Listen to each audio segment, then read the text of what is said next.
Some car brands follow the rules, and some car brands have spent their entire history challenging them. This is the company that builds cars famous for the comfort. Citroën has never really been afraid to do things differently. Citroën still seems to focus on something surprisingly simple: comfort, making long journeys easier, making family life easier, and making everyday driving just a little more relaxing. This is the all-new Citroen C3 AirCross 2025.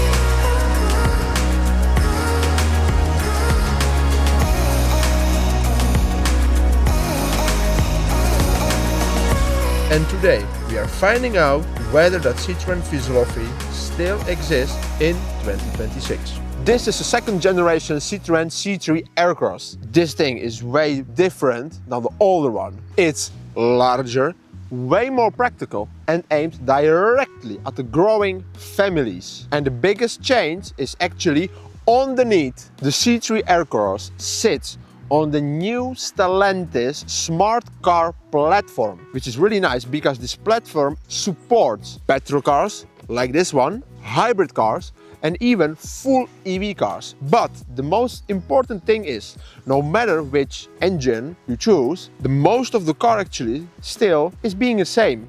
So you still have the practicality and interior and space, regardless which engine version you choose.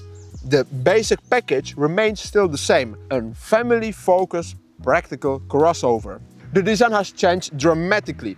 The previous C3 was a little bit more funky and a little bit quirkier design, but this has way more SUV-like a stance. On the front you can see the completely new Citroën design language. Those really nice LED daytime running lights, brand new Citroën badge. Behind that we have radar guided cruise control. There is no park distance control over here. These little pieces right over here you can customize. You can have it like bronze we have, or you can do a French flag, and many more colors to choose from. Over here we got the 17-inch rims with wheel caps. Wrapped around those you got the Bridgestone Turenza tire, which is quite decent. These are from the factory.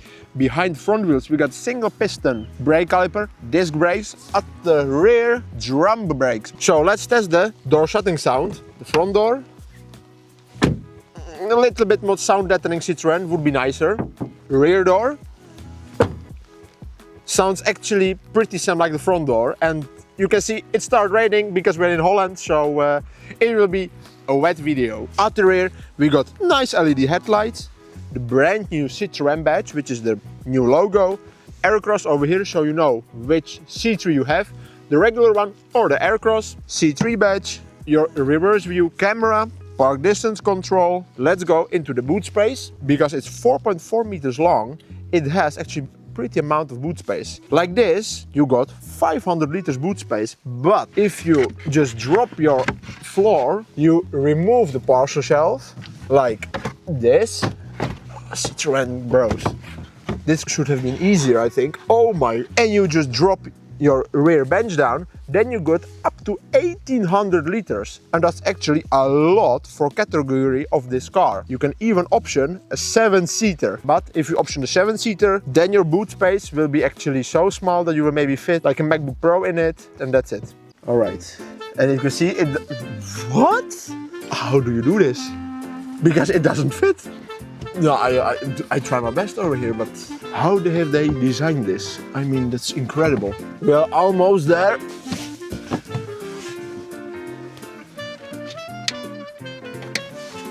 I think it took like 2 minutes, maybe 3. This was quite painful to install, so before you remove your parcel shelf, read the owner's manual. Under the hood we will find a 1.2 liter 3-cylinder engine, also known as the HN09. It's a latest Stellantis 3-cylinder engine which produces 101 horsepower and 205 Nm of torque. It has dual overhead cam. We have a chain-driven engine, and the engine runs on Miller cycle. I will explain it. Miller cycle actually means that the engine runs more efficient and it reduces pumping losses inside the engine, which is actually better for your fuel economy. Under the hood you will find the oil fuel cap, washer fluid cap for your radiator, oil dipstick, check it regularly, 12-volt battery, never touch this, fuse box, some tape, break through it. All right, I have now hopped behind the steering wheel, and first glance actually on this interior, it looks pretty nicely. We got over here is a 2-spoke rubber-like plasticky steering wheel. On the left side, cruise control. On the right side, audio control. Behind over here, we don't have actually the gauge cluster, but the gauge cluster is just right over here. Citroen actually calls it a heads-up display, but it's not really a heads-up display in your windscreen. It's a gauge cluster which sits slightly higher. Next to it, we got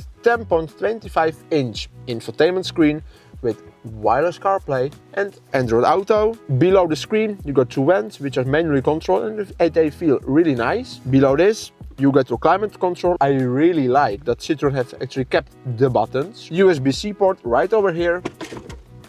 And glove box, which is actually not damped, but there is a pretty amount of space. These seats, they are actually cloth, but I really like this type of cloth because it's really nice and sturdy. They are not heated, but optionally they can be heated, and they sit actually really comfortable. I have to say, Citroen does really nice, comfortable seating, and they are manually controlled. Let's move to the middle section, and yeah.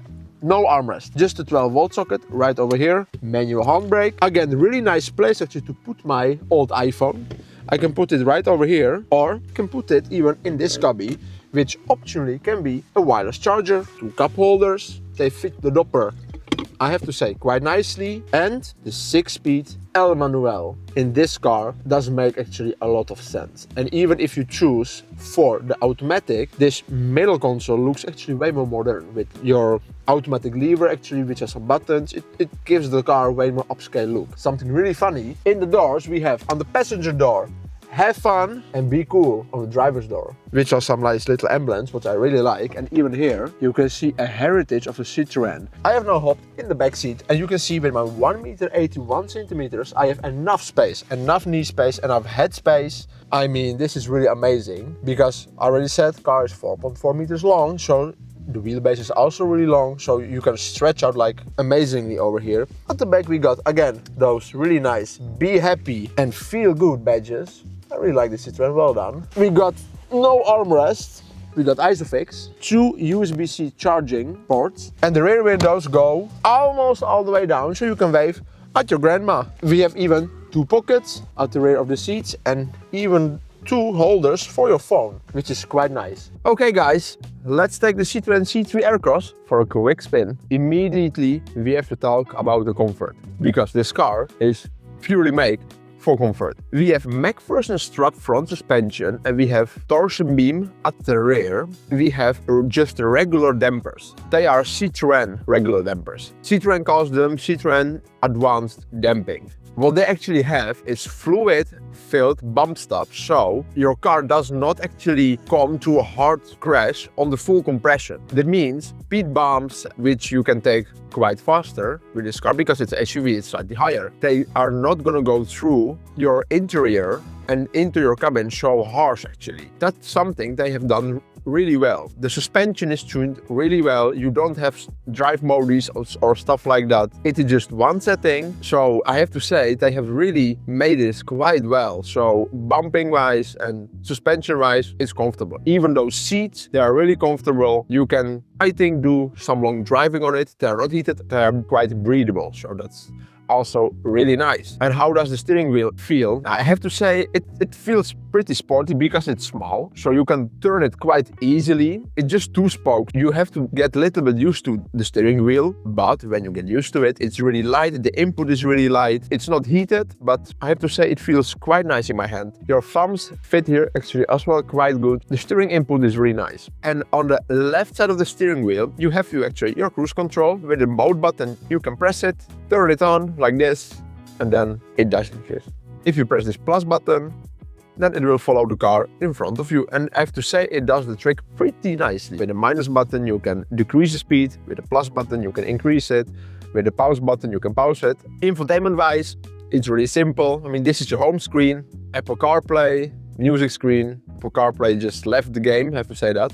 Just general settings, brightness, devices, audio settings, and clock settings. Your volume button actually is right over here, which could be better, but it's for the passenger. I mean, as a driver, you have it right over here, so That's pretty nicely. How is the safety suite of the car? Up to latest standards. I mean, we got radar guided cruise control, traffic sign assist, lane keep assist, stuff like that. It's quite a safe car, I have to say that. And if you want to turn off all your driving assistance on the left side, you have 3 buttons which turn off 3 most annoying things in the cars. First is the start-stop system. Second, the lane keep assist. And the third, traffic sign assist. They've done this really well. And NVH-wise, this car, I think this platform actually was way more designed for EV because the engine noise comes through quite well. And this car has done only 2.5k kilometers, so that's not a lot. But I hear the engine really well. I even hear turbo blow-off valve, so yeah, that's quite fun, but the car wasn't designed for that. But I think if you even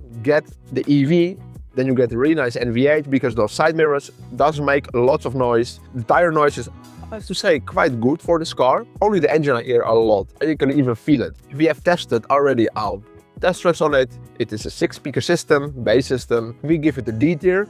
Why? Because the bass, there is some upper bass, but there is a lot of actually a deep bass inside the car. So actually, maybe a subwoofer would do the trick.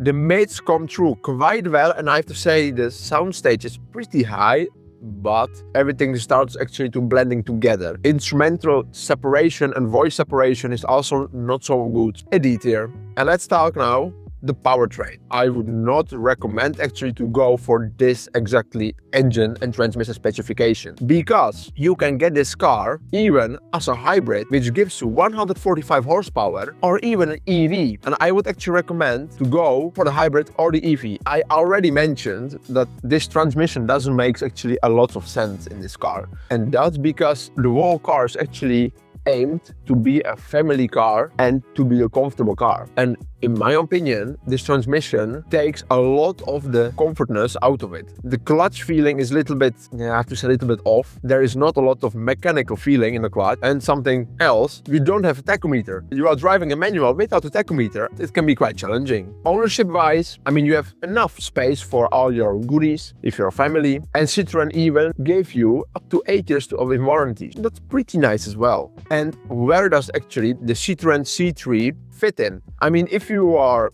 shopping for this car, you're probably also cross-shopping between Hyundai Kona, Renault Symbiosis, or Peugeot 2008. And I think if you want to have something a little more sportier, go for the Peugeot or the Renault. If you really want to have something which is comfortable, go for the Citroën. I mean, that thing is really nice, but don't go for the manual with this engine. I already said that, but I will say it again. You do not misbuy it.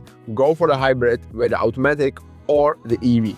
Then you have really nicely uncomfortable SUV for your daily use. Many thanks to Peeman Slot, Citroën dealer in Den Helder, for lending us this car. Go check them out. You will find the link in the description down below if you want to have a new Citroën. So many thanks. The new C3 is just a simple family SUV that brings your family from point A to point B in comfort. So this was our full review of the Citroën C3. Like and subscribe and let us know what do you think of French cars, because we will do many more. Ciao.